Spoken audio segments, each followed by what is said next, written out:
Bonjour et bienvenue dans la première émission de la preuve par 3 de cette saison, votre émission politique de Sciences Po Lille. Au sommaire de l'émission, débat entre l'ancien président de l'Assemblée nationale Bernard Accoyer et l'actuel président du groupe socialiste à l'UEP, Pierre Le Sérec, autour de la crise institutionnelle.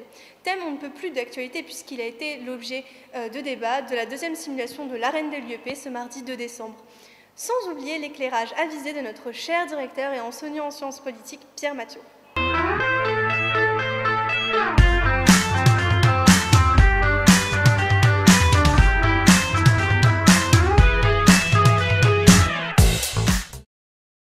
La Ve République, il y a beaucoup de critiques, comme quoi il y aurait un monarque républicain, ce qui est le cas, c'est comme ça que ça a été institué en 1958, mais il faut quand même conserver une logique d'efficacité aujourd'hui, donc il faut savoir mêler, à mon avis, représentation. Les Français en veulent plus, notamment en donnant par exemple une partie du scrutin qui serait proportionnelle au niveau de l'élection législative, ce qui permettrait de donner plus de pouvoir, plus de légitimité aux parlementaires et aussi plus de représentation. Donc dans ce sens-là, rééquilibrer l'exécutif et le législatif sans pour autant que notre démocratie française devienne ingouvernable. Ce serait en fait l'enjeu primordial de concilier représentation, gouvernabilité et efficacité. Je vais reprendre les propos de mon camarade. Je pense que malgré tout, il faudra aboutir à un renfort du pouvoir législatif. Une réforme en 2008 a été entamée, notamment en ce qui concerne l'évaluation et le contrôle des parlementaires, avec une plus grande association des groupes minoritaires et des groupes d'opposition. Je pense également que les parlementaires, à travers les règlements de l'Assemblée nationale et du Sénat, ont su innover à un moment donné et apporter certaines réponses. C'est un début.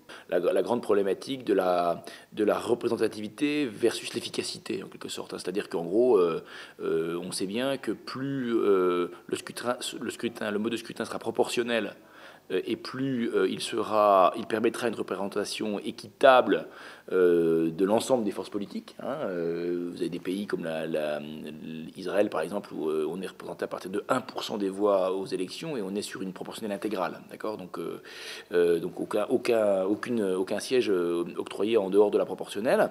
Donc c'est un mode de scrutin qui permet, si on prend le cas d'Israël, un respect vraiment très très fin de l'ensemble des sensibilités dès lors qu'il faut faire 1%. Donc là, on est dans mais versus une problématique haute qui est la gouvernabilité, c'est-à-dire que, comme ça a été évoqué là par Alexandre Fernandez, c'est-à-dire en fait, c'est pas très efficace dans le sens où on est presque condamné à avoir des coalitions de gouvernement avec parfois des petits partis qui ont 1 ou 2 députés et qui font la charnière. Et donc c'est ça. Donc en gros, c'est quel équilibre on trouve entre l'hyper-efficacité, on va dire, du système majoritaire actuel, qui garantit pratiquement des majorités, et la représentativité. Ça, c'est le premier problème. Dans le cas français, de la Ve République, dans le texte de la Ve République et dans la pratique de la Ve République, pas que dans le texte, et même parfois plutôt dans la pratique que dans le texte, notre mode de fonctionnement institutionnel est très très favorable au pouvoir exécutif. Alors il y a eu quelques petits rééquilibrages, notamment sur le contrôle d'une partie de l'ordre du jour du Parlement par les parlementaires, etc. Mais globalement, on est dans un système qui est très exécutif, qui est très favorable au pouvoir exécutif, président et Premier ministre, qui est très défavorable au pouvoir législatif, qui à la fois a très très peu de moyens pour fonctionner. Il faut pas, quand on compare avec les membres du Congrès aux États-Unis, c'est extraordinaire, même quand on compare avec les parlementaires allemands, anglais, etc. etc.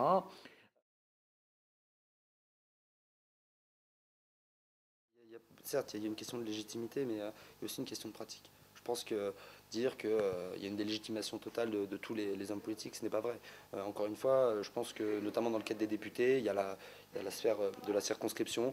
Je pense qu'il y a aussi une certaine peut-être rénovation à avoir avec le rôle des élus, leur manière de faire de la politique. Je pense qu'il n'y a pas qu'une question d'institution. Je pense qu'il y a aussi une question de pratique politique. Aujourd'hui, ce dont souffre la France, c'est d'une grave crise économique, sociale, morale et politique. Et ce n'est pas en changeant les règles du jeu que l'on résoudra aucune de ces crises. Il nous faut simplement nous remettre au travail dans les partis politiques. Il nous faut simplement être d'une exigence sans faille quant à l'équité, à l'irréprochabilité, au respect des uns et des autres. C'est aussi, Bernard Accoyer, mais comme beaucoup d'autres, à gauche et à droite, incarne un personnel politique, certains diraient une classe politique, qui est un tout petit peu dépassée par les événements et qui est surtout totalement dans la dépendance au sentier, comme on dit, c'est-à-dire qui est dans un modèle de fonctionnement qui fait qu'ils sont incapables de penser l'organisation partisane autrement que comme ce qui existe déjà, mais en enlevant les choses qui ne peuvent pas marcher. Les partis politiques, dans leur fonctionnement contemporain, sont plus devenus un problème pour la démocratie qu'une solution. C'est qu'évidemment, historiquement, les partis politiques en démocratie ont été structurés, ont été inventés, se sont développés et déployés comme, disons, des organes, des instances, des institutions destinées à renforcer le système politique démocratique. Évidemment, hein, bon, les partis politiques sont consubstantiels de l'histoire de la démocratie par la compétition électorale, etc. etc. Donc, historiquement, les partis, c'est une des bases de l'ordre démocratique. Sauf que ces partis, en tout cas évidemment les plus importants d'entre eux, sont devenus des machines à sélectionner les candidats, des machines à attribuer les postes, des machines à garantir des carrières, donc tout sauf des lieux à la fois d'émancipation de la population par leur discours et puis des lieux de préparation à l'exercice des responsabilités gouvernementales. Voilà, c'est tout.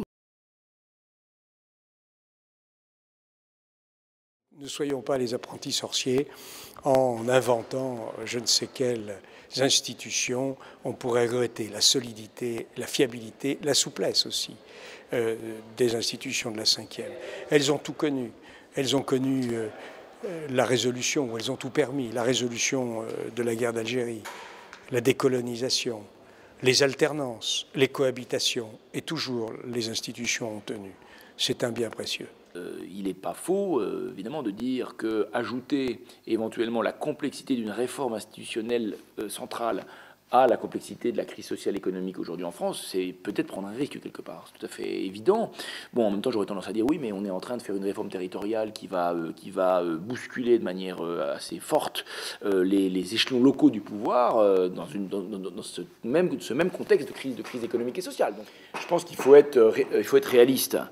Et probablement un peu cynique en se disant que les critiques très fortes qui sont adressées aujourd'hui dans les enquêtes d'opinion par les personnes interrogées à la politique en général, les partis politiques sont stigmatisés, donc il y a des vraies postures, on va dire anti-politique, antidémocratique, anti-système, anti-régime, tout ce que vous voulez, elles sont maximisées en période de crise.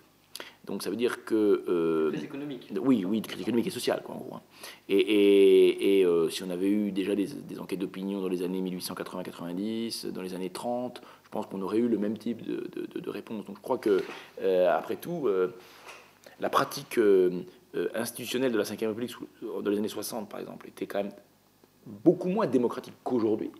Beaucoup moins démocratique qu'aujourd'hui, mais à l'époque, le niveau d'assentiment de la population au régime était très élevé. Pourquoi? Parce que le niveau de satisfaction relative des citoyens par rapport aux résultats des politiques qui étaient menées était un niveau important, puisque globalement, il n'y avait pas de chômage, il y avait donc la confiance dans le système politique. C'est d'abord, finalement, la confiance dans un système dont on juge qu'il apporte des réponses. D'accord, et c'est aussi pour ça qu'il ne faut jamais se tromper sur le très haut niveau de culture démocratique des gens. Je veux dire, il ne faut pas se tromper par rapport à ça. Moi, je suis assez convaincu, j'ai tendance à dire que si le chômage diminuait en France de façon constante pendant 2 ans, que les impôts étaient stabilisés, voire diminués un peu, etc., je suis assez convaincu que rapidement, les débats qu'on a actuellement autour de 6ème République, ça disparaîtraient. Il faut repolitiser la société française, qui est dépolitisée ou qui est politisée d'une manière très très décevante pour un universitaire comme moi, c'est qu'elle est politisée de manière politicienne. C'est-à-dire que les Français, en tout cas ceux qui continuent plus ou moins à s'intéresser à la politique, sont plus intéressés par les dernières frasques du président avec Julie Gaillet ou par le fait que Nicolas Sarkozy a remboursé 320 000 € à l'UMP que par des questions de programme, que par des questions de réorganisation des pouvoirs, etc.